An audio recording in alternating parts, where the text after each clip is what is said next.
할렐루야. 네, 온라인 성경 공부와 기도회를 진행하겠습니다. 우리 성도님들 이 시간에 동참하시고 또 하나님의 은혜를 사모해서 또 말씀을 받는 여러분들을 주님의 이름으로 축복합니다. 이 한 주간도 하나님의 은혜로 살아가고 계심을 믿습니다. 정말 우리 성도님들 한 분 한 분은 진짜 복의 사람들입니다.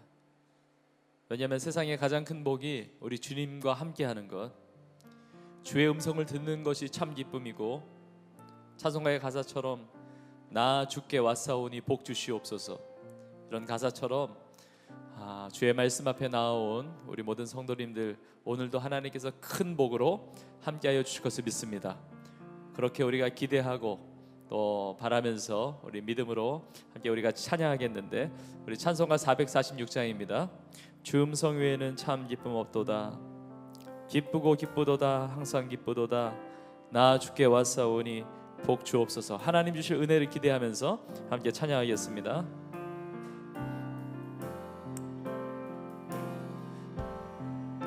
주 음성 외에는 참 기쁨 없도다.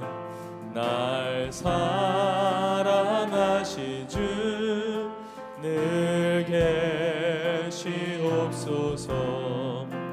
기쁘고 기쁘도다 항상 기쁘도다. 나 주께 왔사오니 복 주옵소서. 나 주께 왔으니 복 주시옵소서. 주 함께 계시면 큰 시험이기래. 기쁘고 기쁘도다 항상 기쁘도다. 나 주께 왔사오니 복 주옵소서. 주 떠나가시면 내 생명 헛되네. 기쁘나 슬플 때 늘 계시옵소서. 아멘. 기쁘고 기쁘도다 항상 기쁘도다. 나 주께 왔사오니 복 주옵소서. 그 귀한 언약을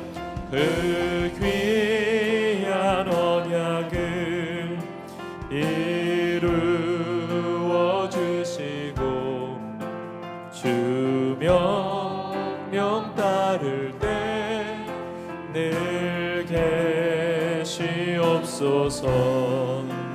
기쁘고 기쁘도다 항상 기쁘도다. 나 주께 왔사오니 복 주옵소서. 나 주께 왔사오니 나 주께 왔사오니 복 주옵소서. 아멘. 자, 기도하겠습니다. 하나님 아버지, 감사합니다. 주님 앞에 왔습니다. 하나님의 귀한 복을 받기 원합니다. 하늘로부터 부으시는 하나님의 풍성한 은혜와 그 기적 같은 응답, 그 축복이 우리 성도님들의 삶에, 이 시간 함께하는 모든 자들의 삶에 함께하도록 인도하여 주옵소서. 말씀 가운데 은혜 받고 말씀 가운데 새로워지고 변화되고 주의 기쁨 되기 원합니다. 하나님 그렇게 역사하여 주옵소서. 시종을 주 앞에 의탁하오며 이 모든 말씀 우리 주 예수님의 이름으로 간절히 기도하옵나이다. 아멘. 네, 우리 하나님께서 우리에게 주시는 말씀 우리 같이 보겠습니다. 자, 오늘 보실 말씀은 요한복음 1장 43절에서부터 51절의 말씀입니다. 예수님을 만난 나다나엘 제목의 말씀을 가지고 나눌 텐데, 우리 요한복음 1장 43절에서부터 51절 우리 한 목소리로 우리 같이 읽겠습니다. 시작. 이튿날 예수께서 갈릴리로 나가려 하시다가 빌립을 만나 이르시되 나를 따르라 하시니 빌립은 안드레와 베드로와 한 동네 벳세대 사람이라. 빌립이 나다나엘을 찾아 이르되 모세가 율법에 기록하였고 여러 선지자가 기록한 그 일을 우리가 만났으니 요셉의 아들 나사렛 예수니라. 나다나엘이 이르되 나사렛에서 무슨 선한 것이 날 수 있느냐. 빌립이 이르되 와서 보라 하니라. 예수께서 나다나엘이 자기에게 오는 것을 보시고 그를 가리켜 이르시되 보라 이는 참으로 이스라엘 사람이라. 그 속에 간사한 것이 없도다. 나다나엘이 이르되 어떻게 나를 아시나이까. 예수께서 대답하여 이르시되 빌립이 너를 부르기 전에 내가 무화과 나무 아래에 있을 때에 보았노라. 나다나엘이 대답하되 랍비여 당신은 하나님의 아들이시오 당신은 이스라엘의 임금이로소이다. 예수께서 대답하여 이르시되 내가 너를 무화과 나무 아래에서 보았다 하므로 믿느냐. 이보다 더 큰 일을 보리라. 또 이르시되 진실로 진실로 너희에게 이르노니 하늘이 열리고 하나님의 사자들이 인자 위에 오르락내리락 하는 것을 보리라 하시니라. 아멘. 자, 오늘 주제는 예수님을 만난 나다나엘입니다. 이 나다나엘은 많은 학자들이 이야기하는 것은 예수님의 12사도 중에 이 바돌로메를 가리킨다. 이제 많은 사람들이 그렇게 말하는데 어쨌든 오늘 본문에는 이제 나다나엘이라고 나옵니다. 이제 나다나엘이 드디어 예수님을 만나게 되는데 이 과정과 또 이 만남을 통해서 하나님이 우리 가운데 주시는 귀한 그 음성 들려주시고 싶으신 그런 메시지가 있을 것입니다.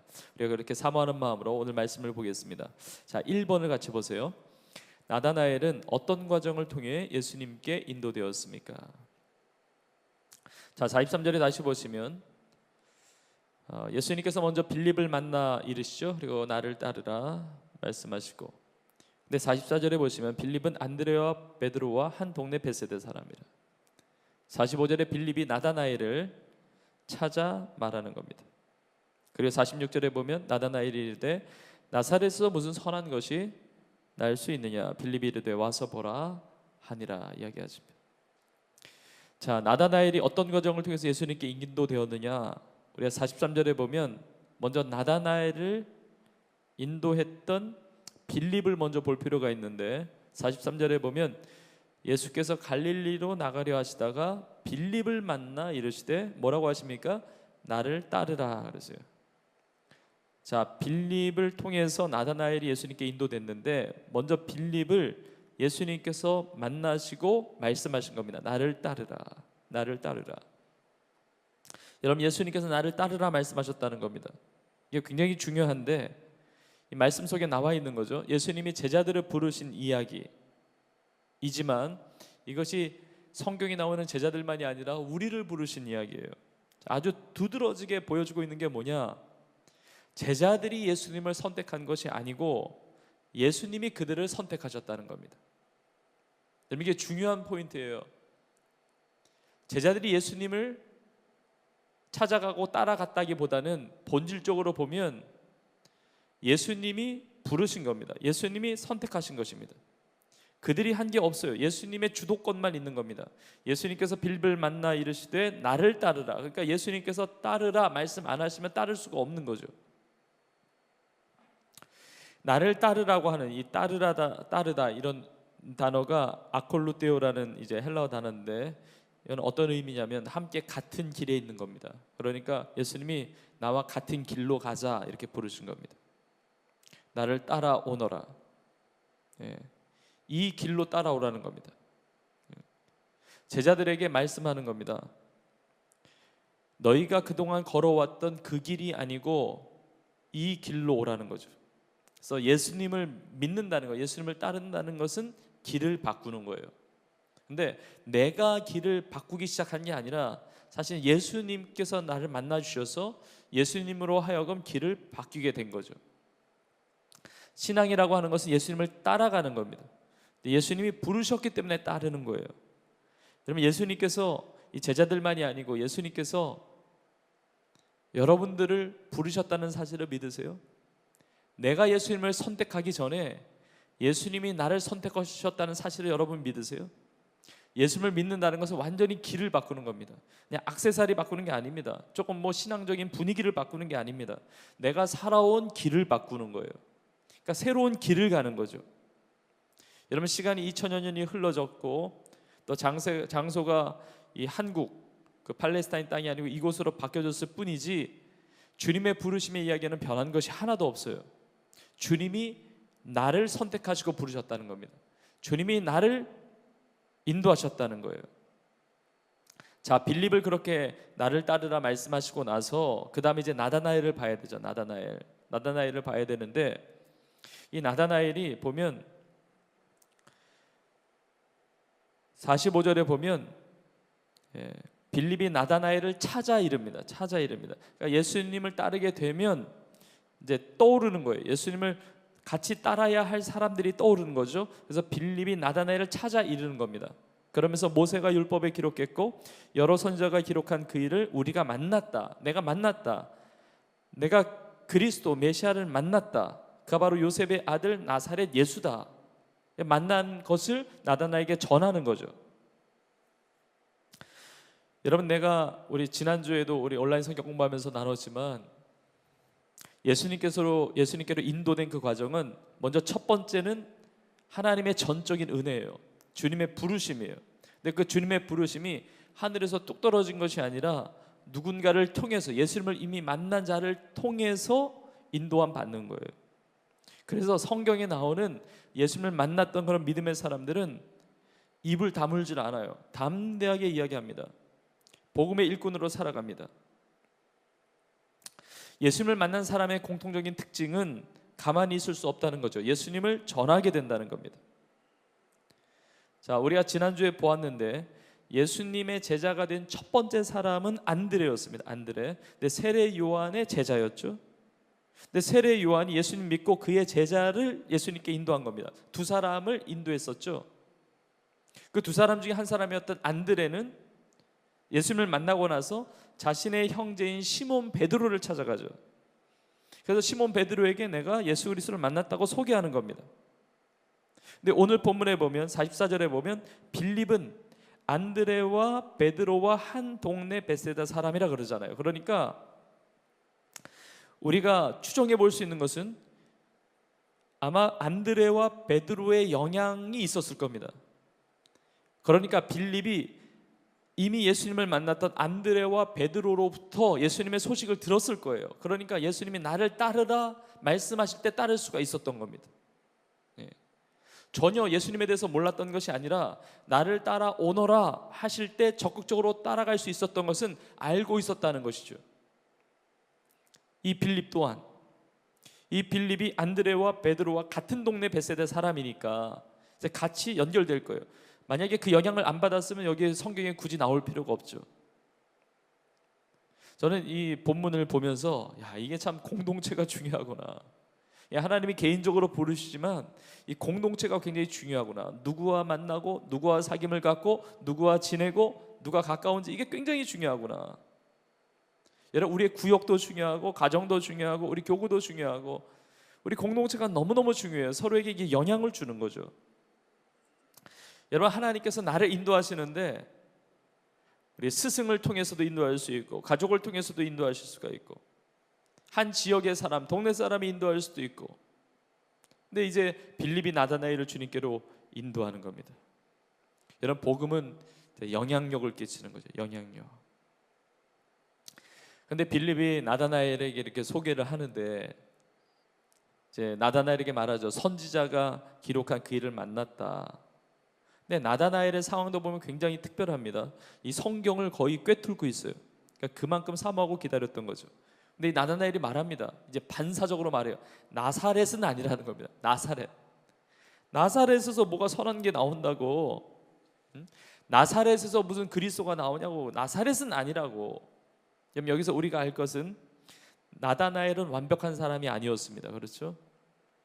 여러분, 우리가 다 예수님 만나고 예수님 믿는다고 하지만 예수님께서 우리 완벽하기 때문에 부르신 거 아니에요. 그래서 하나님의 은혜예요. 주님의 은혜예요. 나다나엘도 부족한 것이 있었습니다. 연약한 사람이었어요. 나사렛에서 무슨 선한 게 나오냐? 나사렛 예수라고?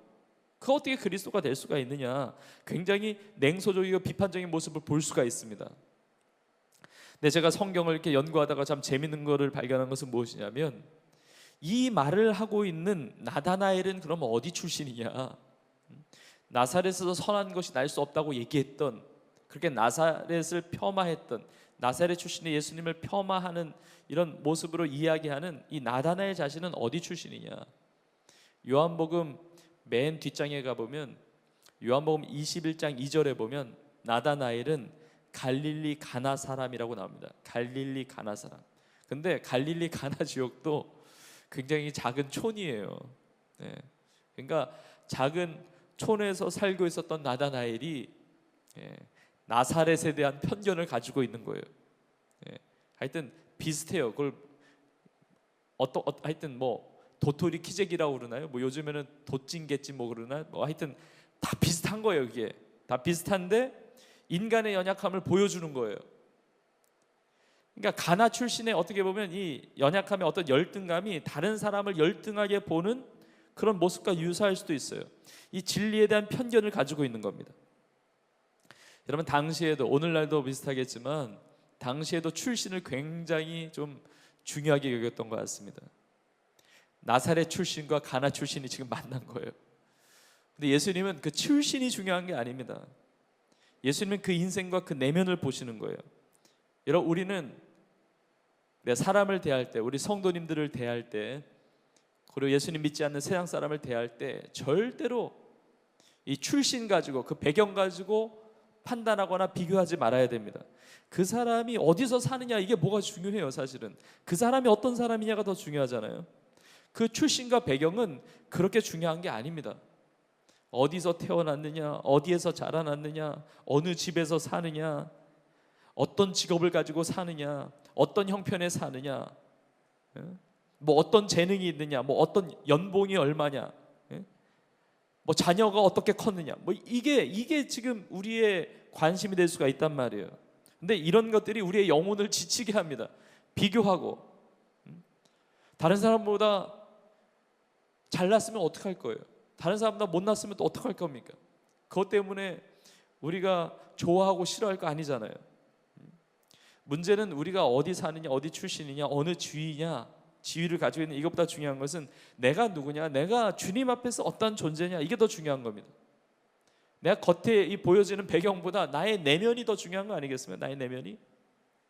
근데 참 재미있는 것은 빌립이 나다나엘을 예수님께로 인도하고자 말할 때 나다나엘이 딱 거부하잖아요.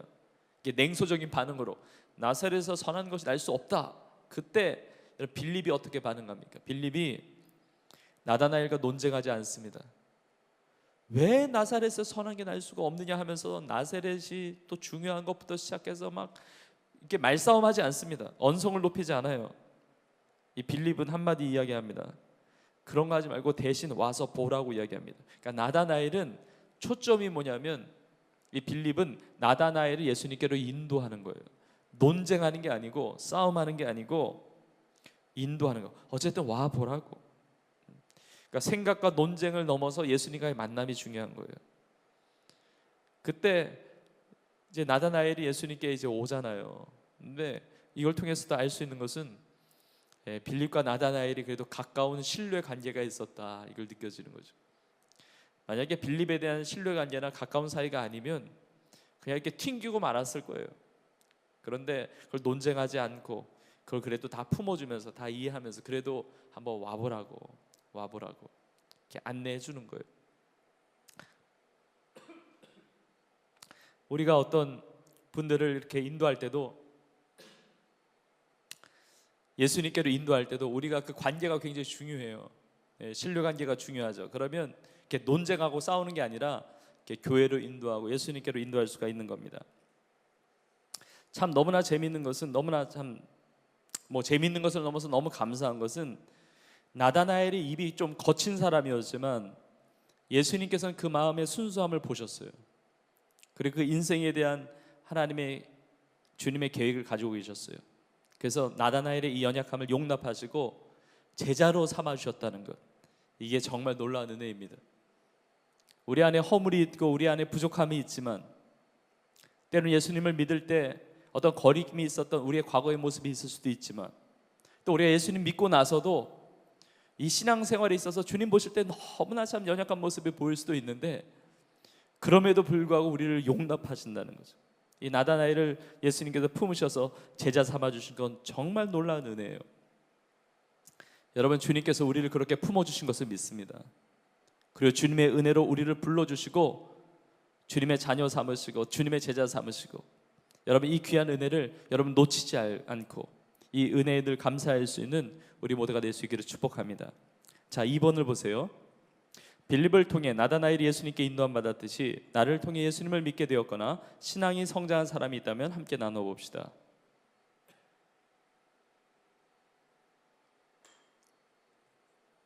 자, 우리가 누군가를 통해서 예수님을 믿게 됐죠. 우리가 신앙생활을 하게 됐습니다. 그럼 나를 통해서 또 예수님을 믿게 된 분은 누가 있는가? 여러분 생각해 보세요. 그리고 우리 성경 공부 이후에 우리 구역 모임도 하시고 나하실 텐데 한번 나눠보세요. 나는 어떻게 이렇게 전도의 삶을 사는가? 그리고 나를 통해서 예수님 믿게 된 분들, 또 나를 통해서 이렇게 신앙이 성장한 사람들, 또 그런 은혜들 한번 나눠보세요. 많은 분들이 가족을 통해서 주님 앞에 인도함 받고 또 가족을 전도합니다.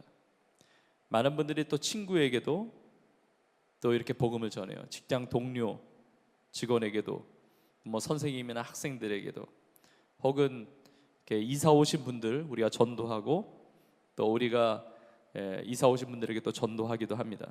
또 노방 전도하면서 우리가 복음을 전하기도 하고, 또 선교지나 이런 데 가서 우리가 아우리치 하면서 만난 그런 사람들에게 복음을 전하기도 합니다. 그런 복음 전할 때 어쨌든 이 접촉점이 중요해요. 그래서 우리가 하나님의 말씀 전하고 또 와서 보라, 그가 그리스도다, 구원자다, 예수님의 그 복음을 전하는 거죠. 이 전함을 통해서, 이 복음을 전하는 것을 통해서 예수님께 나오는 겁니다. 그리고 신앙이 성장하는 것도 마찬가지예요. 우리 예수님 믿은 이후에 우리 성도 간의 교제를 통해서, 서로의 권면을 통해서, 나눔을 통해서 우리의 신앙이 계속 성장해요. 이 나다나엘이 빌립의 영향을 받았듯이, 또 베드로와 안드레의 영향을 받고 이 빌립이 주님이 따라오라 할 때 그렇게 반응했듯이 우리가 서로에게 영향을 줘야 돼요. 그래서 이 세상은 이 죄에 대한 영향력이 너무 커요. 네. 이 시대는 이 죄의 영향력이 너무 큰데, 그 영향을 받기보다 우리가 신앙 안에서 서로를 격려해주고 그리고 영향을 받는 것이 중요합니다. 그래서 우리 온라인 성경 공부하는 것도 우리가 서로 권면하는 거예요. 우리 목요일 시간, 금요일 시간 이렇게 우리가 성경 공부 같이 듣자고, 그리고 같이 기도하자고.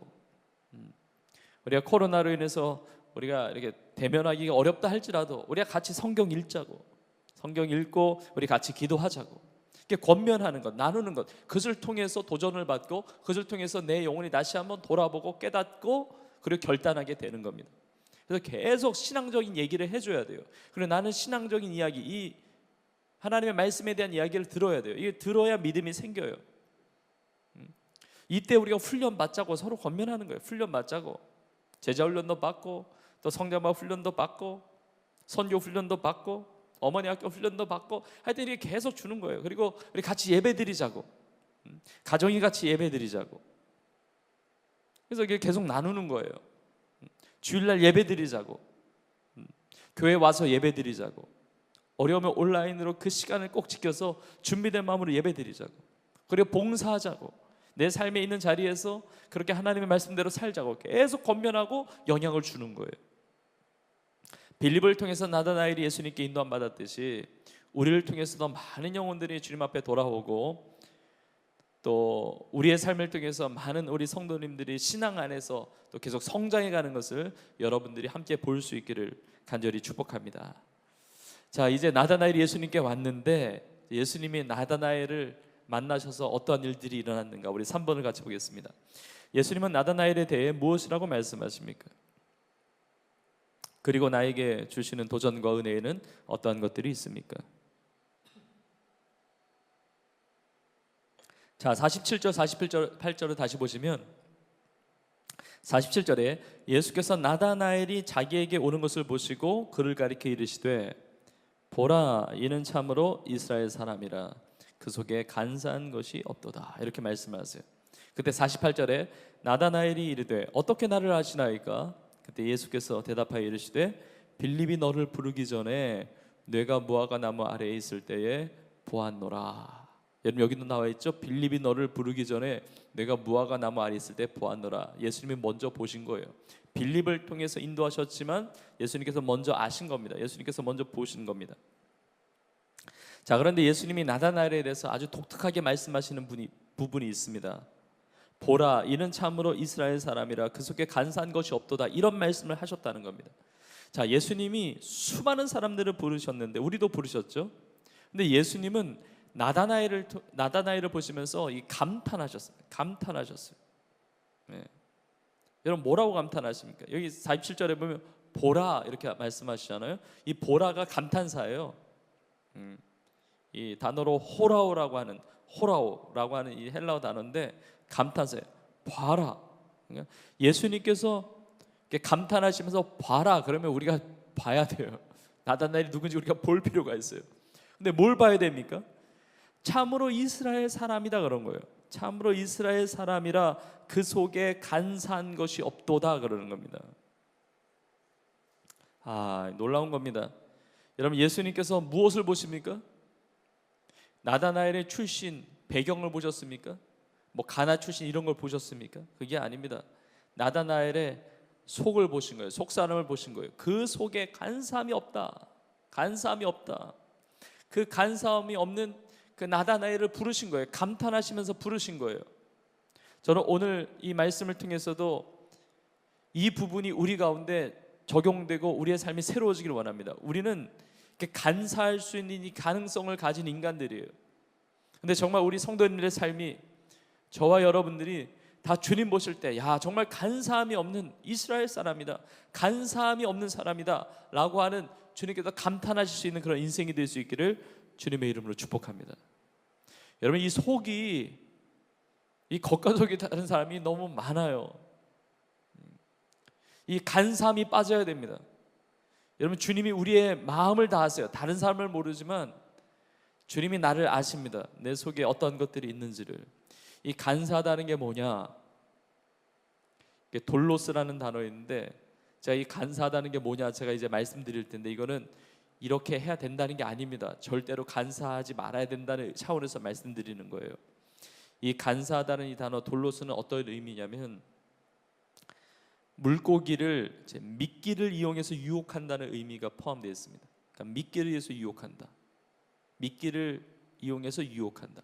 굳이 설명하지 않아도 이게 이미지가 그래도 떠오르시죠? 간사한 사람은 사람의 눈을 멀게 하는 거예요. 분별력을 잃어버리게 만드는 겁니다. 혼란스럽게 만드는 겁니다. 거짓말을 한다든지 과장을 한다든지 진짜 같이 얘기하는 거예요. 사람들이 속아 넘어가요. 속임수가 심하고 진실이 약해요. 겉과 속이 다른 경우가 많습니다. 자기의 목적을 달성하기 위해서 사람을 이용하는데 능수능란한 거예요. 그리고 변덕이 심해요. 상황에 따라서 얼마든지 자신을 바꾸고 막 변신해 가는 거죠. 근데 참 안타까운 것은 뭐냐면 간사한 사람에게 사람들이 잘 속아 넘어간다는 거예요. 근데 우리 주님은 하나님은 속아 넘어가지 않으시죠. 다 아시니까. 이런 간사함이 사람을 해치게 하는 겁니다. 여러분 교회 안에는 없을까요? 문제는 교회 안에도 있을 수 있다는 거예요. 우리가 그러한 사람이 될 수도 있다는 사실을 깨닫고 우리는 깨어 있어야 돼요. 간사함을 버려야 돼요. 간사한 사람을 분별할 수 있는 눈이 있어야 되고 경계할 수 있는 지혜가 있어야 됩니다. 그래야 다치지를 않아요. 아름다운 신앙생활을 할 수가 있습니다. 여러분 가정이나 여러분 비즈니스 하실 때도 간사한 사람을 분별할 수 있는 지혜가 있어야 사업이 다치지가 않는 거잖아요. 그래서 우리 자신이 간사하면 안 되고 그리고 간사한 것에 대한 분별력도 가지고 있어야 돼요.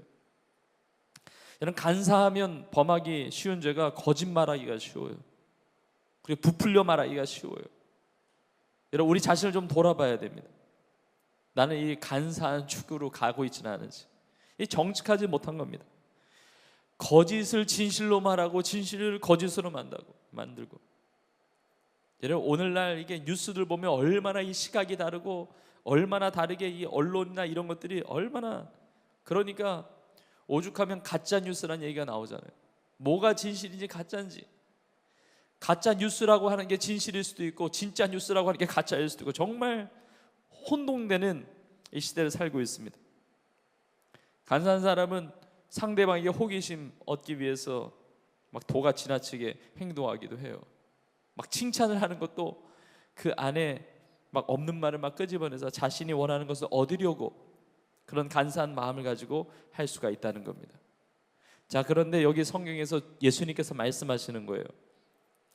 이는 참으로 이스라엘 사람이라 그 속에 간사한 것이 없도다 그러잖아요. 이 간사하다는 것과 이스라엘을 대조해서 말씀하고 계세요. 간사한 것과 이스라엘을 대조하는 대비.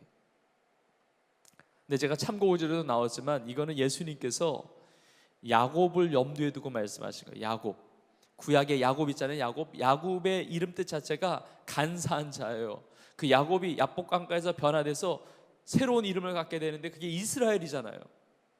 그러니까 너는 야곱 같지 않고 이스라엘 같구나, 이걸 칭찬하신 거예요. 간사하다는 것과 이스라엘을 대비하는 대조인 거예요. 이스라엘은 야곱의 변화된 이름이에요.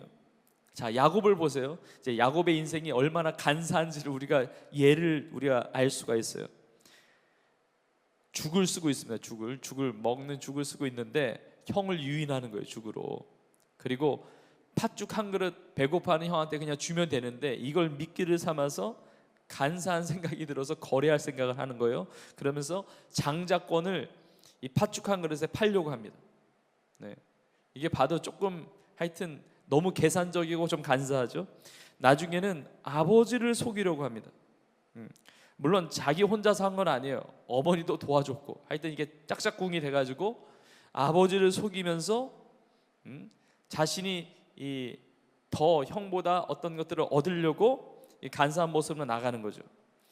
나중에 광야를 거쳐서 이제 외삼촌 라반이 있는 그 지역으로 가죠. 근데 거기서도 자기 재산을 늘리기 위해서 양과 염소를 하여튼 알록달록하고 점 있는 것을 갖겠다고 말하고 튼튼한 새끼들이 나오면 나무 껍질을 벗겨서 보여줘서 알록달록한 새끼를 베게 하는, 하여튼 뭐 기발해요. 이런 걸 보면 굉장히 간사한 거예요. 그래서 야곱을 일컬어서 발 뒤꿈치를 붙잡고 나오잖아요. 그 형에서 발 뒤꿈치를. 그래서 그걸 따서 간사한 사람이라고 그러는 거예요. 근데 하나님께서 그를 이스라엘로 바꿔주셨다는 거예요.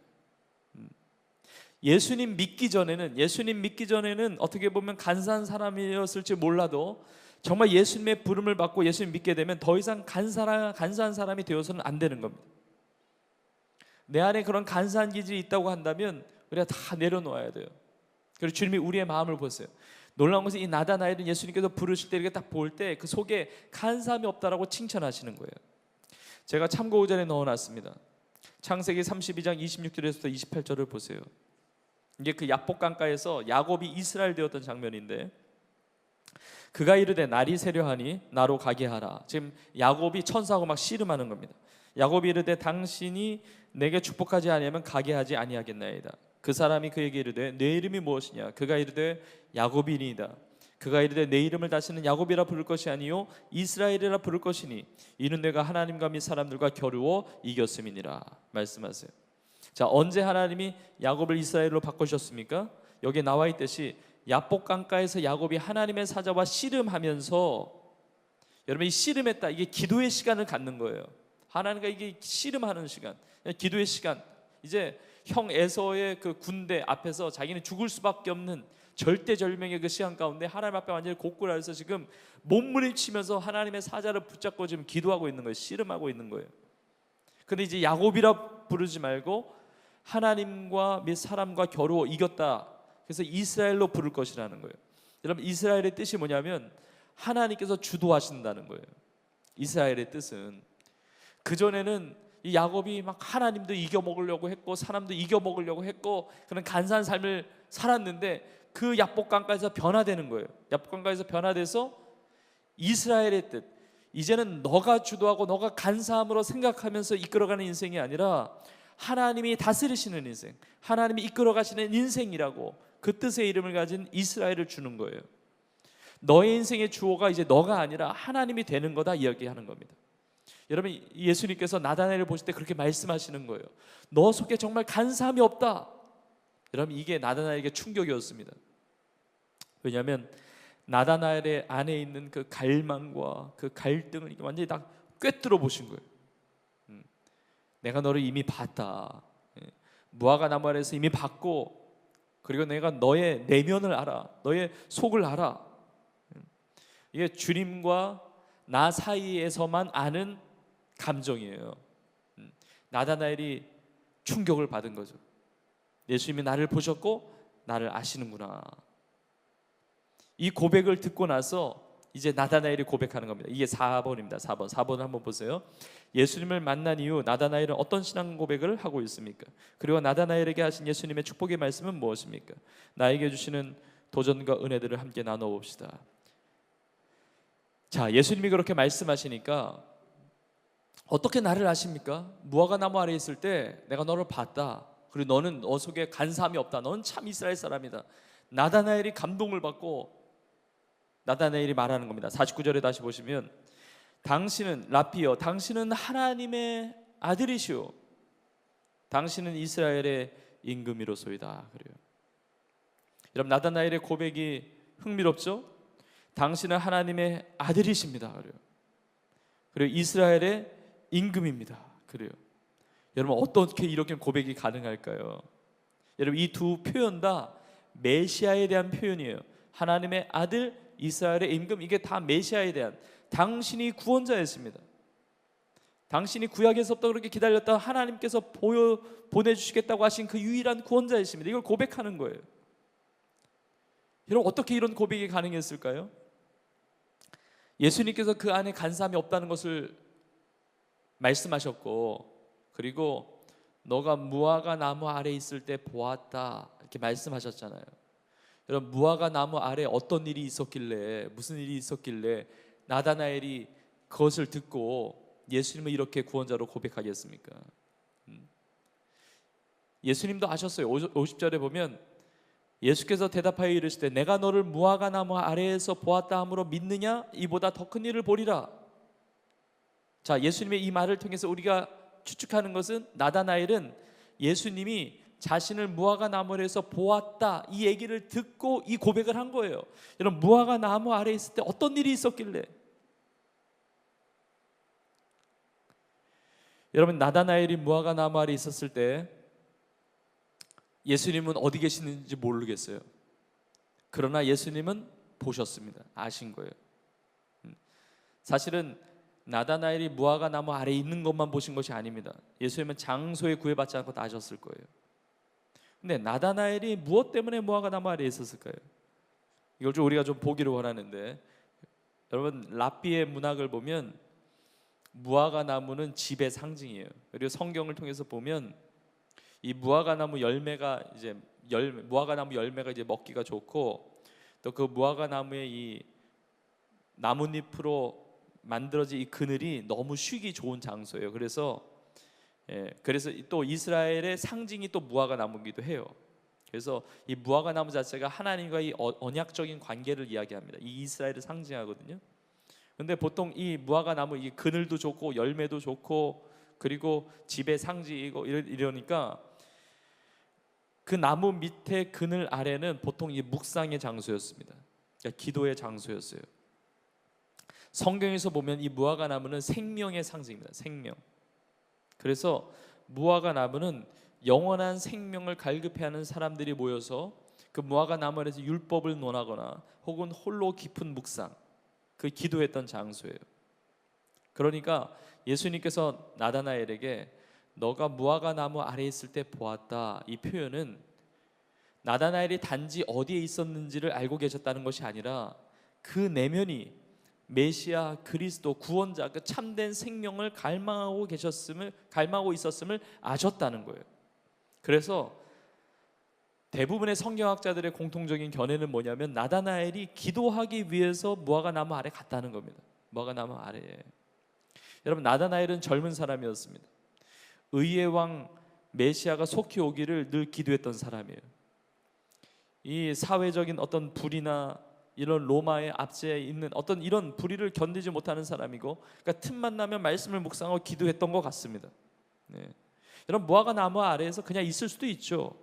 그러나 무화과 나무에 있었다는 것을 보았다고 예수님 말씀하셨을 때는 예수님을 하나님의, 그리고 예수님을 하나님의 아들로 인정했다는 그 사실 자체가 그냥 무화과 나무에 있었던 것이 아니라 특별한 목적을 두고 거기에 있었다는 겁니다. 바로 기도하면서 있었다는 거죠. 여러분, 이게 보여주는 게 뭡니까? 여러분, 예수님께서 우리의 마음과 우리의 내면의 영적 갈망과 갈등과 고민과 이 모든 것들을 다 아신다는 거예요. 예수님께서 모든 것을 다 보시고 하신다는 거예요. 그런데 예수님께서 나다나엘을 보실 때 나다나엘이 딴 데 있는데도 다 아실 테지만 그 무화과 나무 그 장소에 있는 그 나다나엘의 모습을 기억하시는 거예요. 여러분, 예수님께서 우리의 모든 삶을 다 알고 계십니다. 예수님이 우리가 어디에 있는지, 무슨 일을 하는지, 무슨 말을 하는지, 무슨 행동을 하는지 다 알고 계세요. 그런데 하나님께서 주목하시는 곳이 있어요. 하나님께서 주목하시는 것은, 예수님께서 특별하게 눈여겨보시는 것은 하나님께 내 마음을 열고 기도하는 그 장소예요.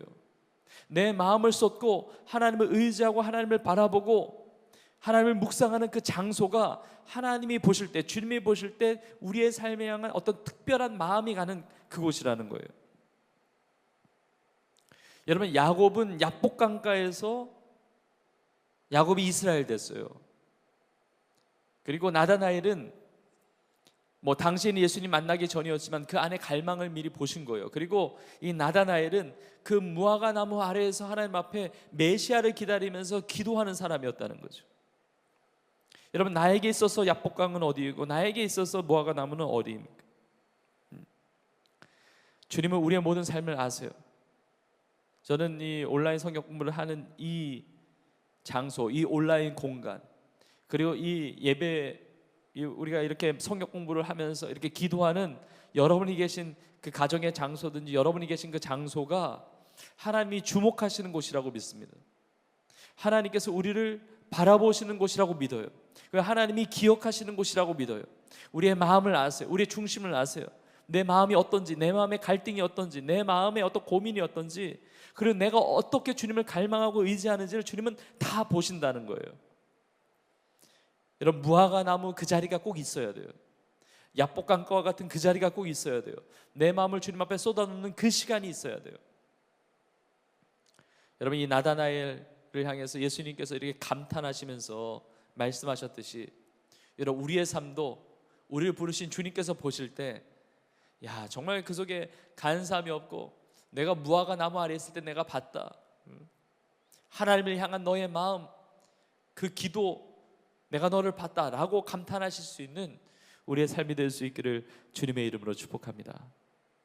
자, 그런데 예수님께서 이제 나다나엘에게 그렇게 말씀하시고 나다나엘의 이 신앙의 고백을 받으시고 나서 예수님이 놀라운 참 예언의 말씀, 그 축복의 말씀을 하세요. 자, 그것이 51절의 말씀인데 50절 뒷부분에 보면 이보다 더 큰 일을 보리라. 이제 앞으로 너가 큰 것을 보겠다 말씀하세요. 더 큰 일을 보리라. 그래서 우리 성도님을 축복합니다. 이제까지 봤던 것보다 더 큰 일을 보게 될 줄로 믿습니다. 더 놀라운 하나님의 영광을 볼 줄로 믿습니다. 더 놀라운 하나님의 비전을 볼 줄로 믿습니다. 이 나다나엘에게 그것을 축복하시는 거예요. 이런 말씀하십니다. 마지막 절 51절, 또 이르시되 진실로 진실로 너희에게 이르노니 하늘이 열리고 하나님의 사자들이 인자 위에 오르락내리락 하는 것을 보리라 하시니라 말씀하세요. 야, 하나님께서 우리 가운데 주신 꿈이에요. 여러분, 예수님께서 나다나엘에게 이게 주신 거예요. 주신 메시지예요. 너가 볼 거다. 하늘이 열리고 하나님의 사자들이 인자 위에 오르락내리락 하는 것을 보리라. 예. 그리고 이게 나다나엘에게만 말씀하신 게 아니라 다른 제자들에게 다 말씀하신 거예요. 그래서 진실로 진실로 너희에게, 그러잖아요. 너희에게, 제자들, 우리에게 다 말씀하신 거예요. 하늘이 열리고 하나님의 사자들이 인자 위에 오르락내리락 하는 것을 보리라. 여러분, 이 예수님께서 말씀하시는 이 장면이 야곱이 베델이라고 하는 곳에서 꾸었던 그 꿈의 장면이에요. 꿈의 장면. 이 야곱이 베델에서 꾸었던 그 꿈을 말씀하시면서 이것이 너의 꿈이다 이야기하는 겁니다. 이 영적인 픽처, 영적인 비전, 그림을 보여주고 계시는 거예요. 그러니까 너의 삶이 이제 달라진다, 너의 삶이 달라진다, 너의 삶이 새로워진다, 이것을 보여주는 겁니다. 제가 참고 구절에 넣어놨는데 우리 마지막 참고 구절이죠. 우리 창세기 28장 10절부터 12절 먼저 보겠습니다. 야곱이 브엘세바에서 떠나 하란으로 향하여 가더니 한 곳에 이르러는 해가 진지라 거기서 유숙하려고 그곳에 한 돌을 가져다가 베개로 삼고 거기 누워 자더니 꿈의 본즉, 여기에 예수님 나다나엘에게 말씀하신 것과 유사한 장면이 나옵니다. 꿈의 본즉 사닥다리가 땅 위에 서 있는데 그 꼭대기가 하늘에 닿았고 또 본즉 하나님의 사자들이 그 위에서 오르락 내리락 하고. 그다음에 그 뒤에 참고 구절 보세요. 16절에서부터 19절입니다. 야곱이 잠이 깨어 이르되 여호와께서 과연 여기 계시거늘 내가 알지 못하였도다. 이에 두려워하여 이르되 두렵도다 이곳이요 이것은 다름 아닌 하나님의 집이요 이는 하늘의 문이로다 하고, 야곱이 아침에 일찍 일어나 베개로 삼았던 돌을 가져다가 기둥으로 세우고 그 위에 기름을 붓고 그 옷 이름을 베델이라 하였으니 이 성의 옛 이름은 루스더라 말씀하세요. 자, 하나님께서, 예수님께서 나다나엘에게 말씀하신 이 복이 이 야곱이 보았던 꿈이에요. 야곱이 보았던 꿈. 야곱이 이 창세기 28장에 보면 삼촌 라반에게 가는 길에, 하란으로 가는 그 길에 한 곳에 이르러서 돌을 베개 삼고 잠자는 거예요. 근데 꿈을 꾸는 겁니다. 그때 사닥다리가 땅 위에 딱 서 있는데 그 꼭대기가 하늘에 닿은 거예요. 하나님의 사자들이 그 위에 오르락 내리락 하는 것을 보게 됩니다. 그런데 오늘 본문에서는 하늘이 열리고 그 사이에 하나님의 사자들이 인자 곧 예수 그리스도 위에 오르락내리락 하는 것을 보게 돼요. 야곱은 고백합니다. 여기가 하나님의 집이다, 하늘의 문이다 그래요. 그곳 이름을 하나님의 집 베델이라고 지은 거예요. 하나님의 집 베델, 여기 예배의 장소예요. 예배의 장소.